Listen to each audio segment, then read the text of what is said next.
That's interesting. One of the things that I love about what you're doing at Racktop and that we get excited about is, every it seems like in the storage space, everybody's talking about this cyber security, cyber resiliency plays. But you guys take a little further and go deeper into it. But let's talk a little bit about what makes you unique from the what I'll call the general messages that we hear on the market.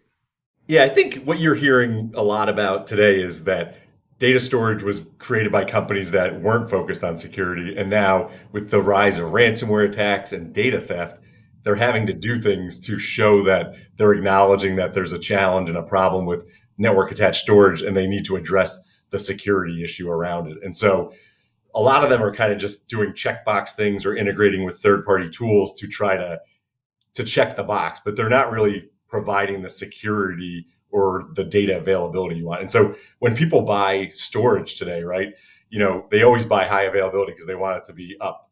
But the reality is they need to think about high data availability because the system could be up, but if your data has been encrypted or it's been manipulated and isn't the right data, well, your users don't have access to the available data with the data integrity.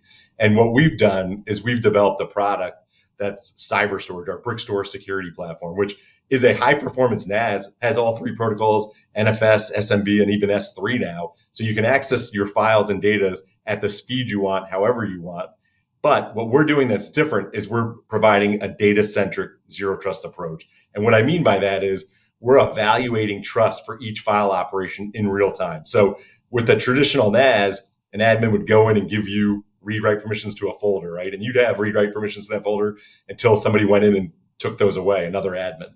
With Brickstore and with a data centric zero trust approach, an admin would give you read write permissions to that folder. But if all of a sudden you start to read a bunch of data, well, you may be an insider threat stealing data, or your account might be compromised. And we're going to at least alert on that. Or if you start to read the files and encrypt it, hey, we're going to block you and alert on it.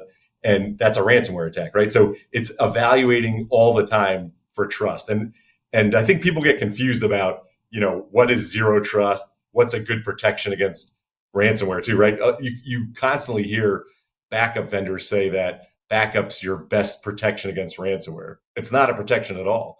In fact, it's your last resort for recovery. Essentially, it doesn't do anything to stop the attack. It doesn't do any protection against data theft, which is representative of 92% of ransomware attacks, according to these studies, have data theft as the first thing that happens.